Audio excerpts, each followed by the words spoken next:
दीन अस्सलाम वालेकुम। नाज़रीन गिरामी, दौरे हाजिर के फितनों में से एक फितना इल्हाद यानी अल्लाह ताला के वजूद का इनकार है। आज के साइंसी दौर में ऐसे बेशुमार लोग मौजूद हैं जो अल्लाह ताला के वजूद के मुनकिर हैं और वो हर बात को अक्ली दलाइल पर परखते हैं और ये दावा करते हैं कि इस कायनात को तख्लीक करने वाला और चलाने वाला कोई नहीं है। लेकिन आपको बताएं कि ये फितना कोई नया नहीं है, बल्कि इसकी तारीख इतनी पुरानी है जितना कि दीन इस्लाम। चुनांचे आज की हमारी वीडियो में इल्हाद का एक ऐसा ही वाकया आपके साथ शेयर करेंगे कि जब खुदा के वजूद से इनकार करने वाले एक शख्स ने मुसलमानों के सामने चंद ऐसे सवालात रखे कि अल्लाह ताला से पहले क्या था और अल्लाह ताला को किसने पैदा किया, और इन सवालात को लेकर जब बड़े बड़े उलमा कश्मकश में मुब्तला हो गए तो अल्लाह ताला ने कैसे एक 11 साला बच्चे के ज़रिए उस मुल्हद को जलीलो ख्वार करके रख दिया। आपको बताएंगे कि उस 11 साला बच्चे ने बज़ाहिर मुश्किल नज़र आने वाले सवालात के क्या जवाबात दिए। मगर वीडियो में आगे बढ़ने से पहले आप रेड बटन पर क्लिक करके हमारे सब्सक्राइबर ज़रूर बन जाइए ताकि इस तरह की इंफॉर्मेटिव और इस्लामिक वीडियोज़ आपकी ज़िंदगी का हिस्सा बनती रहें। नाज़रीन, सदियों पहले का वाक़या है कि शैतान एक मुल्हद शख्स का रूप धार कर बगदाद के एक बाजार में दाखिल हुआ। बाजार में दाखिल होने के बाद उसने सदाएं बुलंद करना शुरू कर दी कि ऐ मुसलमानों, तुम्हारा ईमान है कि तुम्हारा खालिक अल्लाह ताला है और हर इल्म का सरचश्मा अल्लाह ही की ज़ात है। तो क्या अल्लाह ताला ने इस सवाल का जवाब पैदा फरमाया है और तुम्हें अपने इल्म से इसके जवाब से नवाजा है कि अल्लाह ताला से पहले क्या था और अल्लाह ताला को किसने पैदा किया। वो मुल्हद शख्स मजीद सवालात करने लगा कि मुसलमानों, बताओ, तुम्हारा रब हर चीज़ पर कादिर है तो फिर उसका मुंह किस तरफ है? अगर तुम कहते हो कि तुम्हारे रब का वजूद है तो बताओ उसके जिस्म की साख्त कैसी है, वो किस चीज़ से मिलकर बना है। वो मुल्हद शख्स बगदाद के उस बाजार में अपने सवालात दोहराता जा रहा था। मुसलमानों की जानिब से उलमा इकराम आते और कुरान मजीद से रेफरेंस देकर जवाबात देते, मगर वो मुल्हद कुरान मजीद की कोई भी दलील मानने को तैयार ना था। वो अकली दलाइल तलब कर रहा था। बड़े बड़े उलमा और मनाजर कश्मकश का शिकार हो गए। वो शख्स रोज़ाना बगदाद के उस बाजार में आता, अपने सवालात दोहराता और जवाबात का इंतज़ार करता रहता।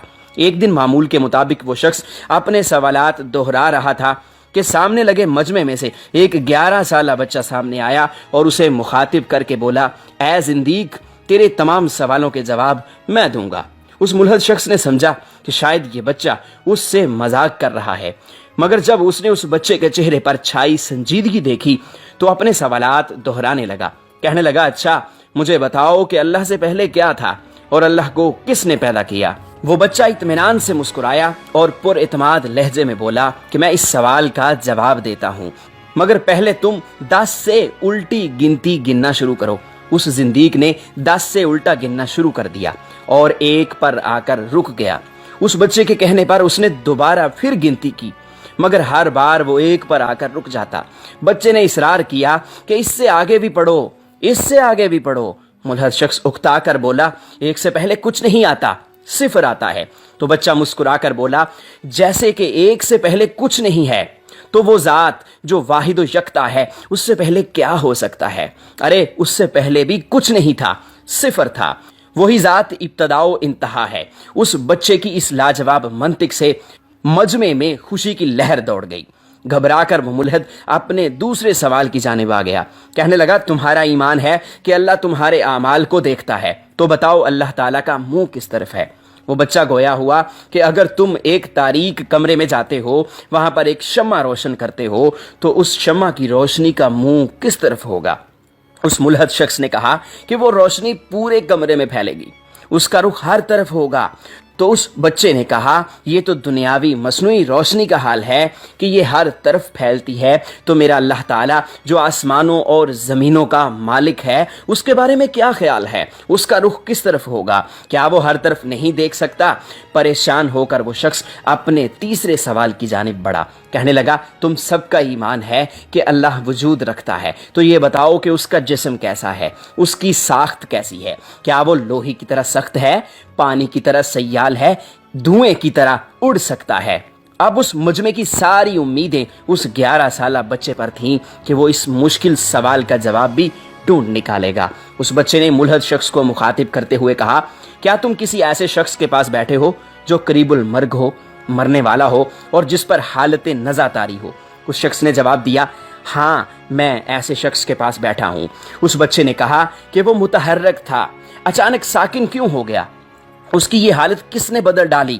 اس ملحد شخص نے کہا، اس کے جسم سے روح نکل گئی۔ تو بچے نے کہا کہ جب اس کے جسم سے روح نکلی تو آپ وہیں پر موجود تھے، اس روح کی تعریف کیجئے۔ آیا وہ لوہے کی طرح سخت ہے، پانی کی طرح سیال ہے یا دھوئیں کی طرح اڑنے والی ہے؟ اس ملحد شخص نے جواب دیا، میں اس روح کی کیسے تعریف کر سکتا ہوں، میں نے تو اسے نکلتے ہوئے دیکھا بھی نہیں ہے۔ تو اس بچے نے کہا کہ جب تم اتنی مہین چیز روح کو نہیں دیکھ سکتے تو پھر اس ذات کو کیسے دیکھ سکتے ہو جس نے روح پیدا کی ہے، جو اس روح کا خالق ہے؟ جب روح کو بغیر دیکھے مانتے ہو تو اس خالق کو کیوں نہیں مانتے؟